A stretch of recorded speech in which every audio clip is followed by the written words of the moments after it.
Hello students, so today we are going to start a new chapter that is determinants, right. हम लोग almost अपना matrix वाला chapter complete कर चुके हैं, तो स्टार्ट करते हैं विद द डेफिनेशन। तो डिटर्मिनेंट होता क्या है? डिटर्मिनेंट एक एक्चुअली वैल्यू होती है किसी भी मैट्रिक्स की। मैट्रिक्स हम लोग कर चुके हैं, एक शॉर्टली डेफिनेशन दे देते हैं मैट्रिक्स की कि मैट्रिक्स एक क्या होता है, अरेंजमेंट होती है नंबर्स की जिसको हम लोग स्क्वायर ब्रैकेट्स में लिखते हैं, राइट। लाइक जैसे कोई भी हम लोगों ने स्क्वायर ब्रैकेट्स लिख दी और आपने नंबर लिख दिए ABCD, तो ये हम डिनोट करेंगे कि ये आपका क्या है जी, मैट्रिक्स, राइट। तो जब इस मैट्रिक्स की कोई ना कोई एक सिंगल वैल्यू, एक कोई भी वैल्यू निकल के आती है सॉल्व करके, वो जो वैल्यू निकल के आती है आप उसको क्या बोलते हो जी, डिटर्मिनेंट, राइट। तो डिटर्मिनेंट क्या होता है? Determinant is a actually value of any matrix. Clear है जी। सेकेंड थिंग, डिटर्मिनेंट जब भी आप सॉल्व करोगे आप हमेशा एक स्क्वायर मैट्रिक्स के लिए सॉल्व करोगे। मतलब determinant is only on applicable on square matrix, and we know what is square matrix. Square matrix is when the number of rows is equals to number of columns, that is square matrix. तो जब भी हम लोग determinant solve करेंगे, या कह लो determinant जब भी कैलकुलेट करेंगे, तो हमेशा किसी स्क्वायर मैट्रिक्स का करेंगे, not a rectangular matrix. Clear है जी। उसके बाद अब क्वेश्चन इज दैट कि स्क्वायर मैट्रिक्स कौन कौन से होते हैं। हमें पता है 2x2 का भी होता है, 3x3 का मैट्रिक्स भी होता है। ऑब्वियस सी बात है 4x4 भी स्क्वायर मैट्रिक्स ही है, बट आपकी क्लास में सिर्फ और सिर्फ 2x2 मैट्रिक्स की बात की जाएगी और 3x3 की। 4x4 का हम लोग नहीं डिस्कस करते। तो स्टार्ट करते हैं जी विद द 2x2 मैट्रिक्स से। 2x2 मैट्रिक्स जैसे हमने सपोज कोई भी ले लिया, इट्स 2 8 6 4। क्लियर है जी। ये आपका एक मैट्रिक्स है, मैट्रिक्स ही है क्योंकि हम लोगों ने इसको स्क्वायर ब्रैकेट्स में अरेंज किया है। सेकंड चीज़, इस मैट्रिक्स का ऑर्डर कैसे लिखते थे? Number of rose multiply number of columns, क्योंकि हमारे पास 2 रो हैं और 2 क्या है जी, कॉलम है। क्लियर है जी। तो ये मैंने आपके सामने 2x2 का मैट्रिक्स लिख दिया। अब आपको क्वेश्चन क्या आएगा, व्हाट इज द डिटर्मिनेंट, या calculate the determinant of this matrix. अब उसको कैलकुलेट करने का तरीका क्या होता है? अब हमें पता है डिटर्मिनेंट एक एक्चुअली वैल्यू होती है, single value of any matrix, square matrix, right. तो वो कैसे सॉल्व करेंगे? देखो हमें पता है कि ये जो 2 4 है ये हमारा प्रिंसिपल डायगोनल है, राइट। ये चीज़ें हम लोग मैट्रिक्स के चैप्टर में डिस्कस कर चुके हैं। ये हमारा कौन सा डायगोनल होता है? Principal diagonal. क्लियर है। और जो बिल्कुल इसके ये ऑपोजिट होता है, हम इसको नया नाम देते हैं रिवर्सल डायगोनल, क्योंकि रिवर्सल का क्या मतलब होता है? उल्टा। तो अगर ये सीधा डायगोनल है जिसको आप प्रिंसिपल कह रहे हो, तो बिल्कुल इसके ऑपोजिट जाओगे, मतलब ये वाला जिसको हमने क्या नाम दे दिया, रिवर्सल डायगोनल, राइट। ये वैसे मैंने आपको प्रोनाउंस किया है कि this is your principal diagonal and this is your reversal diagonal, क्योंकि इन दोनों नेम्स की हमें ज़रूरत पड़ेगी 2x2 मैट्रिक्स में। Clear. Now how to find determinant. तो फर्स्ट ऑफ ऑल हमें पता होना चाहिए किसी डिटर्मिनेंट को डिनोट कैसे करते हैं। जैसे ये तो सिंगल आपके पास एक मैट्रिक्स है, कोई भी A, राइट। तो मैट्रिक्स को डिनोट करने का तरीका क्या होता है? जैसे सपोज मैंने ये मैट्रिक्स लिखा, इसको डिनोट करते हैं 2 वर्टिकल लाइन से, राइट। मतलब जो भी आपका मैट्रिक्स होया करेगा आप उस मैट्रिक्स को किस में लिखा करेंगे? 2 वर्टिकल लाइंस में। आप नोटिस करो जब हम मैट्रिक्स लिखते थे तो हम लोग स्क्वायर ब्रैकेट्स डालते थे, राइट। बट जैसे हम लोगों ने डिटर्मिनेंट फाइंड किया तो इसको स्क्वायर ये वर्टिकल लाइंस लगा दी। क्लियर है बात। तो हमेशा डिटर्मिनेंट को ऐसे डिनोट करना, या फिर कई बार ऐसे लिख देते हैं determinant of A, calculate this. Clear है बात। ये क्लियर होगी सबको बात कि हम डिनोट कैसे करते हैं डिटर्मिनेंट को। नाउ सेकंड थिंग, इसको कैलकुलेट कैसे करना है। कैलकुलेट करने का तरीका क्या होता है? 2x2 वाले मैट्रिक्स को सबसे पहले आपने करनी है मल्टीप्लिकेशन ऑफ प्रिंसिपल डायगोनल की, multiplication of principal diagonal minus multiplication of reversal diagonal. देखो मैंने 2 चीज़ें लिखी हैं आपके सामने। सबसे पहले आप मल्टीप्लिकेशन किसकी करोगे? प्रिंसिपल डायगोनल की। फिर कौन सा साइन डालोगे? नेगेटिव। और फिर करोगे मल्टीप्लिकेशन ऑफ रिवर्सल डायगोनल की। कैलकुलेट करते हैं जी। मल्टीप्लिकेशन ऑफ प्रिंसिपल डायगोनल मतलब 2 × 4, 2 और 4 की मल्टीप्लाई, माइनस रिवर्सल डायगोनल मतलब 6 × 8। क्लियर है बात। ये कितना हो गया? 4 2 या 8, और ये कितना हो गया? 48। और ये कितना आंसर आ गया जी? माइनस का 40। और ये हमारा कैलकुलेट होके आंसर आ गया।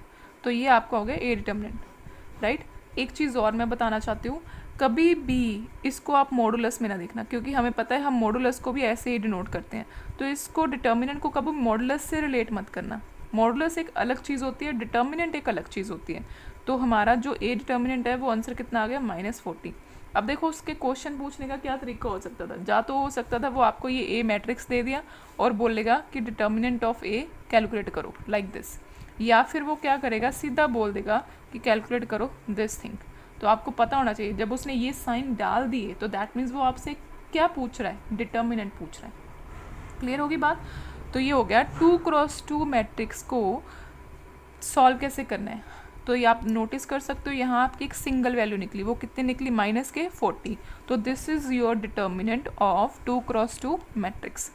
क्लियर है जी बात। तो ये हो गया 2x2 मैट्रिक्स का। अभी हम लोग डिस्कस करते हैं कि 3x3 मैट्रिक्स का डिटर्मिनेंट कैसे कैलकुलेट करते हैं। 3x3 हम पहले मैट्रिक्स लिखेंगे तब भी हम लोग उसका डिटर्मिनेंट कैलकुलेट करेंगे। तो हम लोग मैट्रिक्स लिखते हैं अपने से कोई भी, इट्स 2 3 4 1 5 3 2 8 3। सपोज ये मैंने अपने से कोई भी मैट्रिक्स ले लिया, 3x3 का हमें पता है और ये स्क्वायर ब्रैकेट्स है इसलिए पता चल गया ये मैट्रिक्स है। अब वो हमसे पूछ सकता है कि इस मैट्रिक्स का डिटर्मिनेंट फाइंड करो, तो हम कैसे करेंगे। इसका थोड़ा सा डिफरेंट वे है और ये इंपॉर्टेंट भी है और ज़्यादा 3x3 का पूछा जाता है। तो हम लोग स्टार्ट करते हैं कि 3x3 का कैसे कैलकुलेट करते हैं।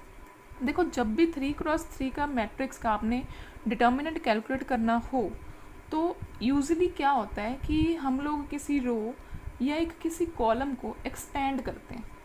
3x3 मैट्रिक्स वाले में कैलकुलेट कैसे करते हैं डिटर्मिनेंट, यूजुअली हम लोग किसी भी एक रो या किसी भी एक कॉलम, मैं बीच में जा बोल रही हूँ, दैट मीन्स या तो आप रो को एक्सपेंड कर लो या आप कॉलम को एक्सपेंड कर दो। एक्सपेंड कैसे करना है वो मैं बाद में बताती हूँ। सबसे पहले मेन पॉइंट कि आपने किसी एक रो को और किसी एक कॉलम को एक्सपेंड करना है, राइट। बट आइडली आप अपने मैथ में जो हमारा पैटर्न चला आ रहा है उसके अकॉर्डिंग आइडली हम लोग एक रो को एक्सपेंड करते हैं और वो पहली रो को एक्सपेंड करते हैं। क्लियर है बात।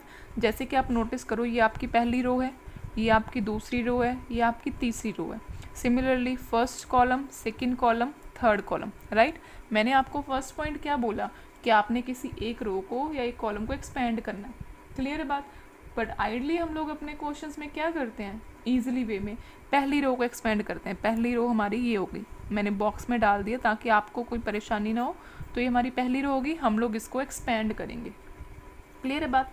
देखो आंसर सेम निकलेगा, चाहे आप सेकंड रो को एक्सपेंड कर लो, चाहे थर्ड को, चाहे फर्स्ट को, चाहे सेकंड कॉलम, चाहे थर्ड कॉलम, किसी को भी एक्सपेंड करो answer will be same. But ideally हम लोग इसको एक्सपेंड करेंगे फर्स्ट रो को। तो स्टार्ट करते हैं। अब एक्सपेंड किस तरीके से करना है, हमने फाइंड क्या करना है जी, डिटर्मिनेंट। देखो सबसे पहले आप फर्स्ट एलिमेंट उठाओ। फर्स्ट एलिमेंट फर्स्ट रो का क्या है जी, 2, राइट। अब आपने क्या करना है, इस बिल्कुल 2 के कॉरस्पॉन्डिंग जो रो है उसको छोड़ देना है, डिलीट कर देना है, और जो बिल्कुल इसके कॉरस्पॉन्डिंग कॉलम है उसको डिलीट कर देना है। अगर इसको डिलीट करो, डिलीट इन द सेंस आप इनको छुपा लो, तो आपकी क्या चीज़ बची, 5383।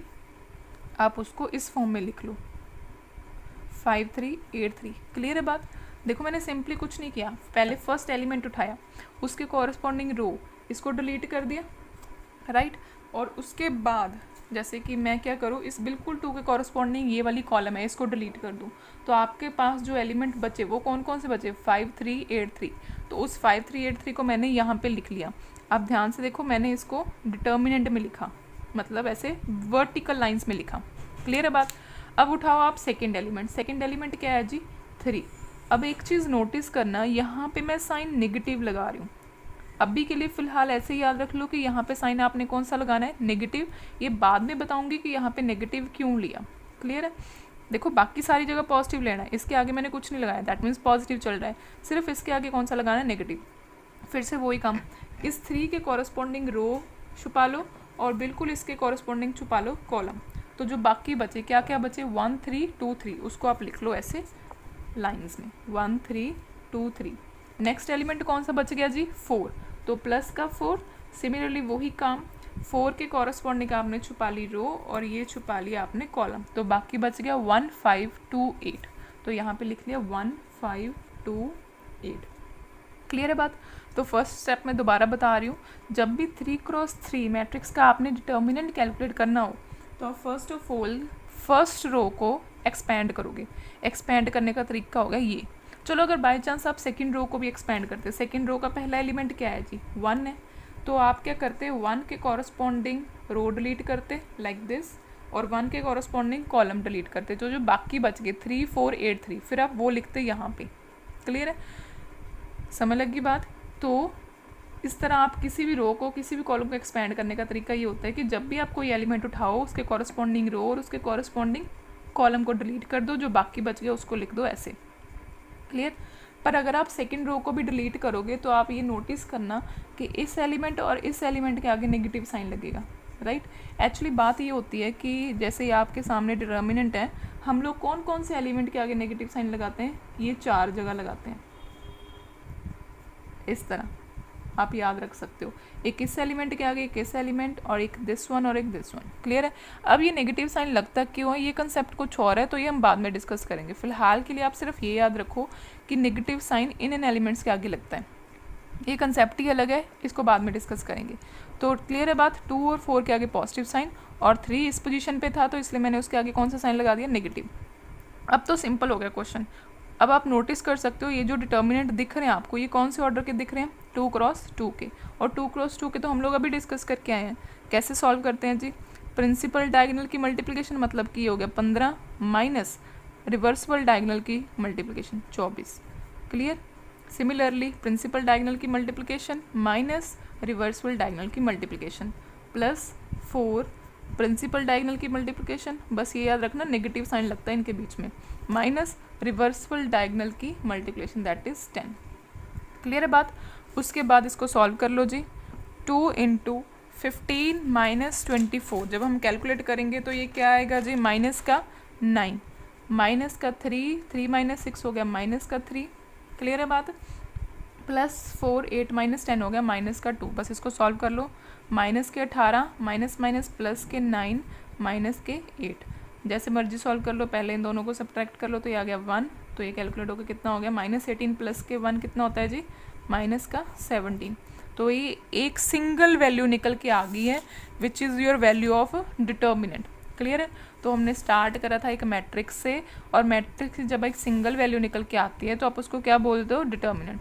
तो 3 क्रॉस 3 मैट्रिक्स का डिटर्मिनेंट आप ऐसे कैलकुलेट करना सीखो। क्लियर है जी बात।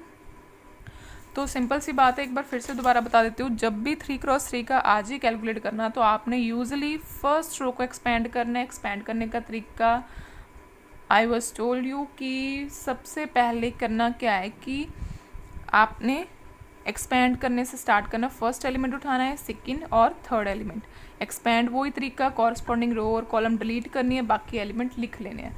फिर वो बचते हैं 2 क्रॉस 2 ऑर्डर के, वो आपको सॉल्व करने आते हैं। क्लियर है जी बात। तो इस तरह ये हो गया कैलकुलेट करने का तरीका। 3 क्रॉस 3 का मैट्रिक्स कैसे कैलकुलेट किया जाता है और 2 क्रॉस 2 का। क्लियर है। 2 cross 2 is very easy stuff, 3 cross 3 थोड़ा सा टफ है बट ईजी है अगर आप प्रैक्टिस करोगे तो। नाउ एक चीज़ और डिस्कस करना चाहूँगी आपके साथ। डिटर्मिनेंट के बाद बिल्कुल एक टॉपिक उठ के आता है हमारा। 2 तरह के मैट्रिक्स होते हैं हमारे पास, एक सिंगुलर मैट्रिक्स और एक होता है नॉन सिंगुलर मैट्रिक्स। आप नोटिस कर रहे हो मैं इनके साथ मैट्रिक्स लगा रही हूँ, मतलब कि मैट्रिक्स का डिटर्मिनेंट के साथ कुछ कनेक्शन होएगा, तभी मैं ये वाला टॉपिक आपको डिटर्मिनेंट चैप्टर में डिस्कस करवा रही हूँ। तो सिंगुलर मैट्रिक्स और नॉन सिंगुलर मैट्रिक्स का मीनिंग क्या होता है।